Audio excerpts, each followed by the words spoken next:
welcome to this edition of the Slugger podcast. In this episode, we're back looking again at this year's State of the State report commissioned by Deloitte, and we have with us two people who were behind delivering it. We have Ed Roddis, who is from Deloitte, and Marie Doyle, also from Deloitte. Marie, Ed, you're very welcome to the podcast. Thanks, David. Thanks, David. So just for our regular listeners, you'll be aware of what the State of the State report is. It is a survey of sector leaders, public opinion, of what is going on within the state, not just in Northern Ireland and across the UK. It's one of the reasons why I actually love doing this report, because it focuses on Northern Ireland, but you also get to do some nice comparisons with what's going on across the rest of the UK. So I'll take a start with you, Marie. Marie, now we have devolution. We have a full year of devolution under our belts. Has this made a difference to attitudes and sentiments? Absolutely, David. We see quite an uptick, really, in positivity towards government in Northern Ireland, particularly if you reflect on the findings from last year's State of the State.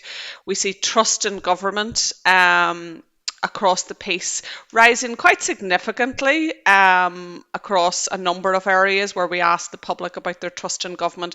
It is definitely on the positive side. We are, however, still lagging other parts of the UK. That's always been our position. We've never been able to catch up with other parts of the UK. But I think if we just compare to ourselves and where we were last year in Northern Ireland, trust in government and positivity towards government has significantly improved year on year. I think when you talk to leaders here in the public sector, people were really positive. I mean, leaders were universally welcoming of the return to the executive. But I guess you mentioned we're now a year back. That was also a feature in many of the conversations we had, where people were talking about the tough choices ahead, the need to deliver on serious reform. So whilst there's an absolute positivity and an uptick in trust about the return of the executive and the return of government in Northern Ireland, there is now a groundswell of opinion towards and focus towards delivery and how do we really move on and deliver within this mandate. Yeah, because the report last year came out just as devolution had came back, so I know the research period hadn't been able to really capture last year. It was more when Storm was down, so it was fascinating this year being able to see with a full year of devolution kind of were there some change in attitudes. I always remember a couple of years ago talking with you on the podcast about the fact that the executive at the time had a lower approval rating than Liz Truss, which took some going, but we managed to do it. It's one of my favourite statistics that I always quote. Now, Ed, this one is for you. So you have been doing this report for a number of years. Now, I've actually been writing about this report, believe it or not, for 10 years now. I first came across this report in 2015. Can you tell me if Northern Ireland is better off or worse off over the past decade from when I first stumbled across this report in 2015? Ooh, okay. Well, first of all, David, this sounds like a good time for a job swap. we could perhaps second to each other's roles for a couple of years. So, sorry, is Northern Ireland better off or worse off than it was a decade ago? That was your question. So, I think almost inevitably I can't give a definitive answer on that, but I think the first thing that jumps to mind is what a decade it has been. I mean, it's hardly been a normal decade to measure. We've had austerity, Brexit, COVID, cost of living crisis. So I don't think any reasonable person could say that Northern Ireland is better off after a decade than that. But but I would say Northern Ireland looks to me like it's in a stronger position than it was a decade ago. Political stability has returned, all things being equal. I think there's a sense of clarity and openness, the way politicians are at least talking about the challenges and the opportunities for Northern Ireland. So on balance, I'd say Northern Ireland is better off than it was a decade ago for those reasons. Okay, and it is actually fascinating when you actually look back, because I went back to the original stuff I was writing in 2015, and back in 2015 we had the impasse over welfare reform, we had the rotating resignations where ministers from the DUP were resigning, rejoining the executive, and we all thought 2015 was a really busy year. It was a general election year. Little did we know what Yeah. was coming in 2016, Ed, and then everything that followed since. So it's been a busy Yeah. decade, but great for political nerds like us. So we can't really complain too much. So Marie, now we've kind of gone a 180 here because obviously we're actually facing a picture with no elections until 2027. That's my heart skips a beat with that. Are you hopeful that we might make progress in resolving some of the public policy issues identified in the report with no elections on the horizon? Yeah, so I do feel for you, David, on the absence of elections. We know how you I love them, know. but I suppose looking at the picture in terms of programme for government. So programme for government is launched. Interestingly, it has a date of 2024 to 2027, although it was only published in early 2025. So we are already into quite a short time frame in terms of delivery against that programme for government. And we heard in our research for this year's State of the State, people talking about, the ultimate prize lies well beyond 2027 and well beyond the programme for government. The reforms that are needed to really set Northern Ireland on a sustainable footing going forward will take us long beyond this mandate of this executive into 2027. And I suppose there is a concern in that, David. Will the politicians make the right decisions, invest in the right priorities to drive that long-term sustainability if they're not going to see the quick wins in this mandate? So that definitely is a concern. And we heard some talk about, particularly from elected representatives, about the need to see delivery in the next 2 years out to 2027. If you look at what the public told us about their priorities, we know what the government's priorities and the programme for government are, but if you look about in our survey of the public, what the public told us was most worrying for them and what they wanted to see action on, cost of living still coming out there as the top priority. That is still really what the people on the doorsteps are talking about. It did come down 5 percentage points since last year's survey, so it's not just as severe, but 77% of people talking about the cost of living. And if you look across the 9 priorities that the executive has set, there isn't really one there that is about tackling cost of living, and arguably could there have been. The second priority, just coming in a percentage less, is NHS waiting lists. Again, it is down 6% since last year. That is something that the executive has committed to tackle in terms of health transformation and reduction in the waiting list. So I think that is something, is such a priority for the public in Northern Ireland. We're going to have to see action on, but there is still a question about what is that action and will we see them taking difficult decisions. Housing is up there, and I think that has increased since last year. 40% of people really concerned about housing. Again, social and affordable housing is on the programme for government. And then in at number 4, jobs and economic growth. So again, that's up since last year. And again, we saw the first priority about a regionally competitive, sustainable economy on the programme for government. So I think there is a focus on government in the right areas against what the public want. There is only so much they can deliver. Cost of living might be outside that. But all of those things, to a large degree, David, are going to take longer than 2 years. And I think there will be this trade-off between what are some of the quick wins we can start to see and the electorate can start to see coming through versus what are the actions we need to be taken to drive more longer-term growth. The only other thing I would add is an interesting point from an elected representative in relation to time spent on setting legislation. So again, I'll quote from our research. An elected representative said 2/3 of the Assembly time is spent on non-binding motions rather than on legislation. And we need to turn that around to address the significant legislative backlog. I think that is an issue. That is a real issue if you think about how long the executive has been down, the lack of legislation coming through. And if they're not really focused on that at the minute, then that backlog is just going to build up and build up. So I think that's one to watch as well. Yeah, I mean, I'm actually amazed it's as low as 2/3 of the time, considering the first year and the amount of non-binding motions. That's a pet peeve of mine, but we'll get into that's a whole other podcast in itself. Ed, because obviously this week we're obviously getting the spring statement from Rachel Reeves. And the news is not at all positive. In fact, the picture from the change of government from July of last year has actually been economically, it's been fairly gloomy, and that does have ramifications here locally as well. So obviously finances are tight. Marie's just listed there many of the public policy expectations of the public. So finances are tight and will be tight for the foreseeable future. So what is the report telling us about what public sector leaders and politicians will have to do in this environment? Okay. Well, I think the first lesson it tells us is the importance of prioritisation, and how politicians and public sector leaders in Northern Ireland are going to have to start not just prioritising, but accepting that prioritisation is good government but tough politics. And you're seeing that now in Westminster and what Rachel Reeves as Chancellor of the Exchequer is doing. The decisions she's making around winter fuel payments, the decisions she's making about welfare. It's about priorities, but that comes with fallout from other politicians, from the media.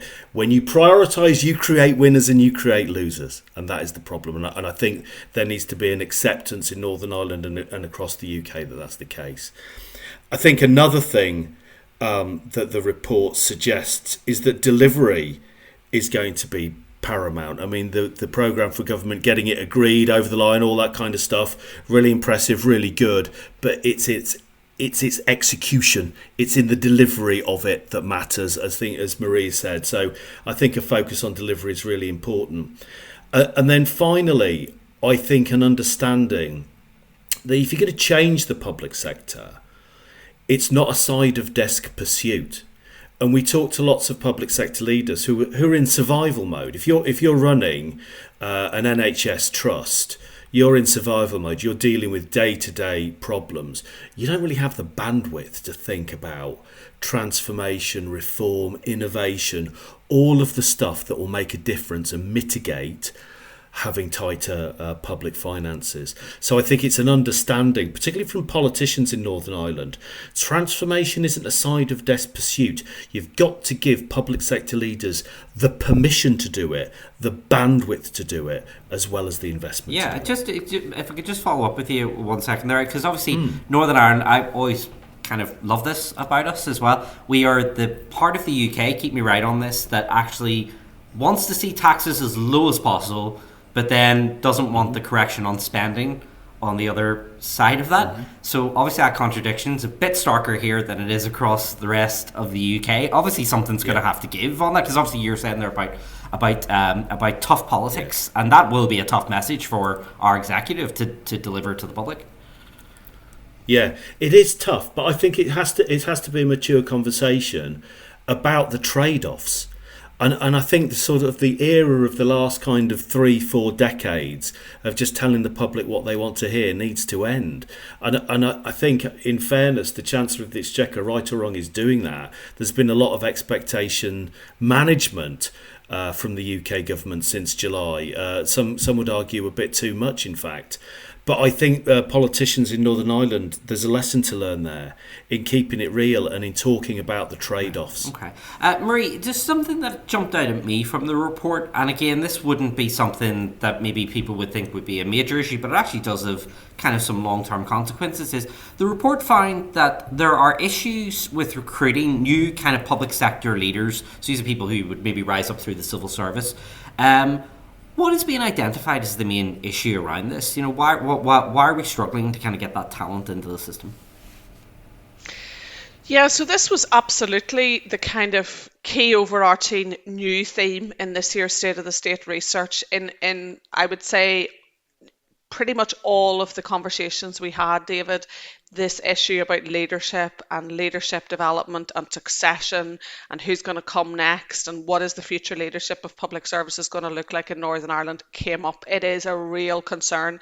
And I suppose there is, at a basic level, we know that the age profile in the civil service is quite high. So the basic demographics are coming through here, where you have a number of leaders in public services coming to the end of their career. And the view is that their roles are just too daunting to fill. And there's a lot of people below them or around them saying, not for me, no thank you. And some talked about, people and the system needing more courage. But what we hear is, people just are opting out. They're saying the level of challenge, Ed talked about the challenges that public sector leaders are having to deal with, what the last 10 years have been like in terms of cost of living, COVID, so many challenges that they've had to be at the forefront of, and how they don't have the bandwidth to kind of think beyond the firefighting of day to day. And I suppose that firefighting has also led to a risk aversion culture in some respects. So what we heard was really a real concern that because of the level of scrutiny on public sector leaders and the level of overt criticism in a lot of cases for what they try to do, that people just are saying, it's not for me. I'm really not that keen on going into that. And I suppose the other dynamic now in Northern Ireland is there are many other good jobs here for people. So, the days of, public sector jobs being the best jobs in the country is no longer the case. So people are looking across the board and saying, really, it's not for me. And in terms of the risk reward, it's not there. So this came out across the piece with public sector leaders really concerned about what that next generation of leadership in public service is going to look like.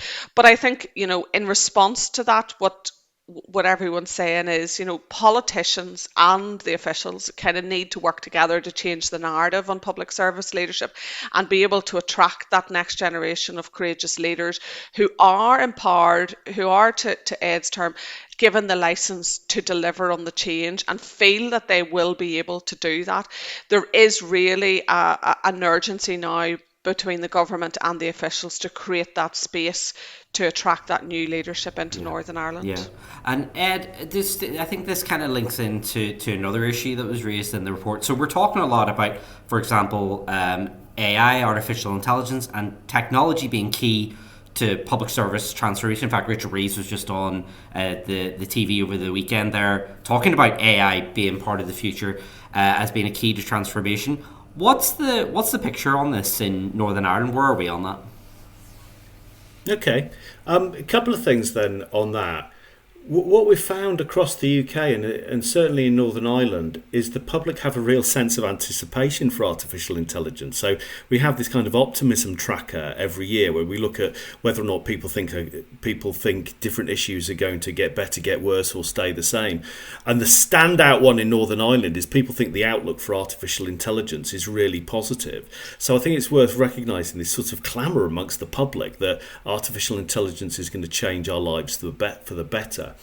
But in the public sector, in the conversations we've had, it became apparent this year, the Gen AI is the thing people are talking about, but it's not the only show in town. So if you take automation, for example, the public sector hasn't really scratched the surface in what automation could do. So I think people have recognised this year that after all the kind of chat GPT hyperbole and hysteria we've had over a couple of years, the sector's kind of calmed down and started thinking more broadly about what can technology can do for us and what can artificial intelligence be as a part of that. I think it's a really healthy place to have landed, actually. A lot of people in our interviews still upbeat about the potential for technology. And although the conversations we had were before the PFG was published, the people I've spoken to since have felt really upbeat about the Office for AI and Digital, I think it's called, that's announced in the PFG. Absolutely the right thing to do, to have a central hub to bring this kind of stuff together. And a number of people that we interviewed in the public sector said, we want more direction. We want a bit more centralised vision about where technology could take us. It's something to aim for. It means the sector can converge and use platforms that talk to each other in more sensible ways. So, of course, the proof of the pudding is in the delivery for the Office of AI and Digital, but a really sensible idea. So, yeah, I think it's still in the same place. lots of ambition, lots of enthusiasm. It needs to be translated into making it all happen. Brilliant. Okay, and you're right. Actually, there's a lot of exciting things. I don't totally understand it. I heard Ewan Blair, the son of Tony Blair, on television the other week talking about AI and where it could take us in public sector delivery. But it does seem incredibly exciting about where we could land. Okay, question for you both, Marie, and I'll start with you on this. Is what surprised you about this year's report? I mean, is there anything in there that you got an interview back or a survey response back that you read and thought, oh, gee, that was a real surprise. I wasn't expecting that. Okay, so maybe not a surprise, but definitely a concern is kind of the lack of prioritization amongst leaders and the public in terms of climate change. I mean, that is, we see that. We see climate change coming down the priority order in Northern Ireland vis-a-vis other parts of the UK, but we see that year on year just dropping and dropping. So that's one to be mindful of, just where our trajectory is going on that, given we now have legislation to meet on that, which is quite challenging. It's not clear what our pathway is towards that net zero target. So I suppose that's probably more concerning than a surprise. You know, it wasn't a surprise. I think the one surprise for me out of this year's report, we asked our interviewees about what the next 10 years would look like, what the vision for 2035 would look like. And one of the key things coming out of that was this idea that place-based delivery and place-based thinking was going to come of age. I mean, I find that quite interesting. There's been a lot of talk, there's been a lot of effort around place-based thinking in Northern Ireland about, you know, we have these areas of, you know, social deprivation, and I think the same areas are this, you know, despite the interventions, we kind of have the same areas of deprivation that we had maybe 20 years ago. So, you know, if we could crack that place-based intervention and make a real difference, that would be a game changer for Northern Ireland. But I'm also very mindful that the kind of political construct that was set under the Good Friday Agreement and the departmental structure in some ways just limits how departments can work together. So I think it's going to be really, really interesting to see, can we actually crack that nut of place-based intervention? Are we going to see that working? Are we going to see departments actually sharing out accountability, sharing out funding, and actually doing things in a really collaborative way? And how does that work with a power sharing executive? Okay, it's interesting about climate change in particular. What about you, Ed? What was the oh, I wasn't expecting that moment for you? Do you know, I was surprised and delighted by the uptick in trust in government that Marie mentioned in a couple of places. You know, double-digit percentage point moves in the last year. I mean, that's got to be because of the return of the executive, and I had this sort of doubting voice in the back of my head that it wasn't going to show up in this year's survey, that maybe it was going to be another year before we saw that dial start to shift.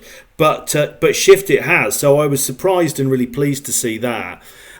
The other thing that really struck me is we asked the public this question about where they think economic growth is going to come from. What should government do to improve economic growth? And their top answer was improve our health and well-being, which is great. It's kind of a reminder, I think, that a pro-growth environment for business is important, but you've got to have a pro-growth environment for people as well. But in Northern Ireland specifically, the second most common answer to that was reducing trade barriers, and it was the only bit of the UK that said reducing trade barriers was up there, you know, second most important point in driving economic growth. And it started to paint a picture of a Northern Ireland that's sort of becoming really self-aware of its unique position in the UK's trading environment. So I thought that really surprised me. Really exciting to see that as well. It's the interesting thing about trade, and it would be a very Northern Ireland thing that we embrace opening up trade, just as the world's biggest economy pulls away from actually embracing free trade. So that would be a very Northern Ireland thing to do in the world of Trump. Last question, and again, this is that because you know what, I always thought in our previous podcast, I was always a wee bit concerned that maybe we were just a bit too negative, and there was a lot to be negative about. You can only report what's in front of you. But Marie, I'll end on this. Ending on a positive note. What's going in the right direction in Northern Ireland from this report and in comparison to some of the others you've done? Yeah, so I think Clearly, we have a functioning executive back where relationships, on the face of it and, behind the scenes appear to be quite positive. We have a programme for government with a set of, 9 objectives in there.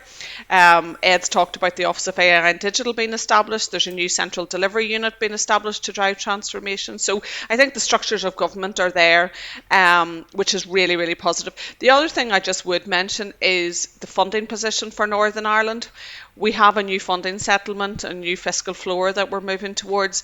I think this is the first year in a long number of years where leaders in particular have recognised that funding is not really our problem. We probably have enough money. The health service side is unsustainable financially, and that needs to be transformed.